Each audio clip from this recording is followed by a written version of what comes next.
Hey guys, me, Brett. I'm in my pajamas because I'm unemployed, and I'm gonna read you some poems because I'm unemployed, and it's 4 o'clock in the afternoon. It's a great time to be alive in a pandemic. Welcome to my living room. Hi. I hope you're doing well. I always kind of wondered what would happen if we blew up the moon. And I always wondered why in werewolf movies the government doesn't just blow the moon up, because then there would be no more werewolves. So this poem is about there being no more moon. Poem written after the disappearance of the moon. All the poets are losing their shit. What will they write about now that there is no borrowing light that stagnates the sky? What is it that the moon had? Let's finally be honest about the moon now that it's gone. She was a thief and a cheat. There was nothing honorable about the moon, the way she sailed through blank air. She owed me $15. She had nothing of her own. We gave her footprints and flags, and she gave us nothing but a failed calendar and several thousand tattoos on the wrists of wafy blonde women. We made her a myth. She gave us werewolves, hysteria, Mr. Hyde, pies. Some prayed to the moon, and the moon ate those prayers. Some cried out to it, yelled up to it, made offerings. The moon took everything and offered nothing in return. Each month it reached out for water, for small tides of our blood.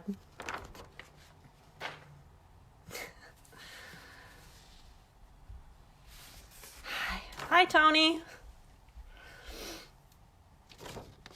I just realized that I have stuff on the backs of these poems, which is cool. This is about playing hide and seek with God. Sort of. This is called On Being Asked by My Friend's Minister If I've Found the Lord. I say, I've looked places. I say, he's definitely not in my glove compartment.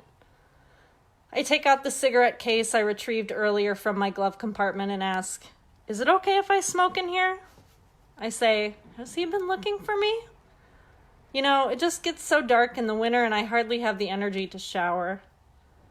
I don't want the Lord seeing me like this, and I so seldom wear pants. I say, what will the Lord do if he finds me first? I say, sometimes when I'm alone in the apartment, I yell, Ollie, Ollie, oxen free. Sorry. It's so weird reading to a camera, so I clap for myself. This is called A Basic Guide to Numismatics, and if you don't know what that is, it's coin collecting. This time I dream we're in a ball pit full of coins. Let me be frank. There are no balls in the ball pit, but we don't call it a coin pit, and it disturbs me considerably. It throws a dark aura over the whole dream, like we're walking through fog trapped under a tarp. We're hurting each other with the coins, so we both agree to lay bored still until someone comes to rescue us. Nobody comes to rescue us, which is surprising because look at all these coins. We die, eventually, and our bones come to pieces and fall in among the coins. Not every coin is American. Now dead, we talk to the ghosts of Lincoln and Franklin, and we ask Queen Elizabeth why nobody else is allowed on British coins. The coins never turn into balls. We're still here. Come save us.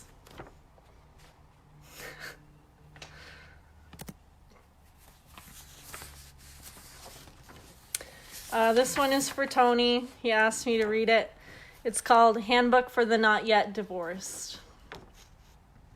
Have another beer if you want one. Set a reminder on your phone that just says, God damn it. Let your voice fall softly in the corners of the apartment. It will stay there even after you've left. Think about how hard it is to tread water in the bathtub. This isn't an analogy, but you can't stop thinking about it. Seriously, just have another beer. Flirt back with the lumberjacky cashier at the liquor store, but stop thinking about what your therapist looks like naked. That's probably crossing some lines. Go to the window. Open the window. Let yourself feel cold.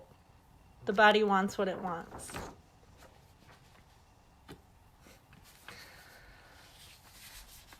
This is kind of fun. I just have a couple more.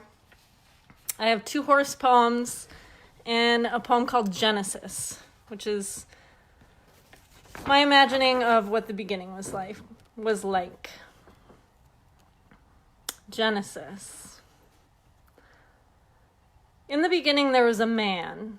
No, there was a bar with a man in it. No, there was a priest and a rabbi and a minister walking into a bar. Inside the bar, there were half-naked ladies dancing in neon yellow thongs, and the priest covered his eyes with his smock thingy, and the minister shielded his eyes with his Bible. And the rabbi pretended to cover his eyes, but he looked because there were boobies. And the priest and the minister both slipped on some spilt beer because their eyes were shut, but the rabbi was fine because his eyes were open. And the dancing ladies came to the priest and the minister and tended their wounds. And the rabbi was angry because the boobies were so close to the face of the priest and minister, and the beer never got mopped up, and the man was still there at the bar drinking a PBR, and his cigarette needed ashing, but he just let the ash fall on his shirt because that guy was a terrible slob, and his name was something like Rick, and that's what the beginning was like.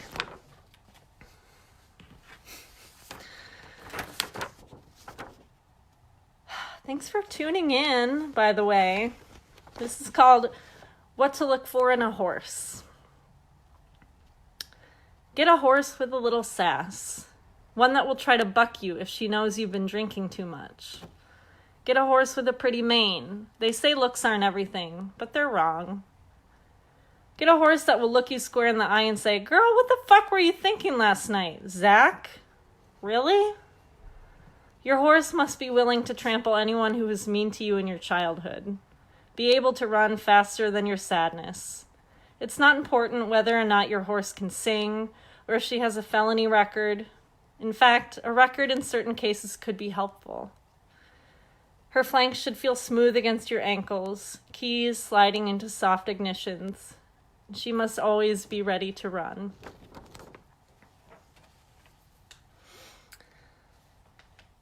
Right. I'm just going to do one more.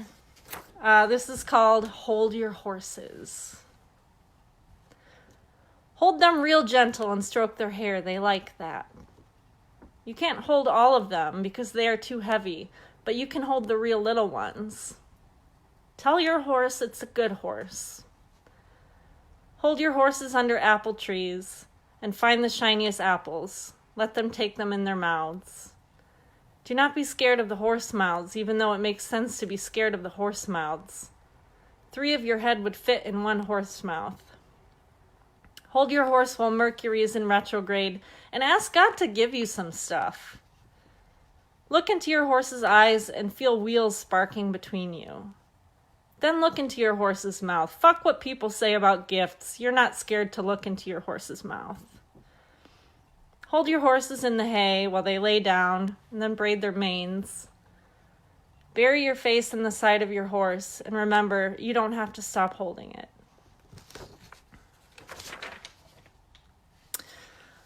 All right. Tony wants me to read the Tollbooth poem, which I'm going to try to find on my computer since I don't know where it is. I usually print off all my poems, but I think I wrote that in 2019. No, I wrote it in 2018. Isn't this exciting, watching me look through my files on my computer? All right, this is called A Man in an Illinois Toll Booth Called Me a Beautiful Woman as I was driving away.